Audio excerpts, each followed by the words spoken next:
আসুন। ত্রিপুরাতে গত কয়েক দশক ধরে আমরা দেখছি ত্রিপুরার মানুষ কিন্তু মানে যখনই আহ্বান রাখা হয়, যখন সমস্যা দেখা দেয়, ওরা কিন্তু সামনের দিকে এগিয়ে আসে এবং সেটা এখানে একটা গণ আন্দোলনের পর্যায়ে এখন চলে আসছে। মানুষ সাথে সাথে তার সাড়া দেয় এবং এইবারও ইলেকশনের পরে প্রায় 3 মাস সমানে এই পার্লামেন্টারি ইলেকশন এখানে চলছিল। 3 মাসের পরে আবার সে একই অবস্থা হয়েছে, কোভিডের সময় হয়েছে।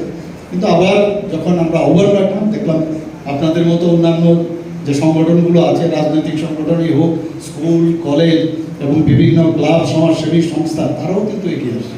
এটা খুব ভালো লক্ষণ। আমরা জানি যে পপুলেশনের 1% রক্ত ব্লাড ব্যাঙ্কে থাকতে হয়। তো এতে করে যদি এখন 42 লক্ষ আমাদের পপুলেশন হয়, যদিও গত 2011 সেন্সার যেটা হয়েছিল সেখানে মাত্র 37 লক্ষ আমাদের আছে, কিন্তু আমি শিওর যে এখন যদি সেই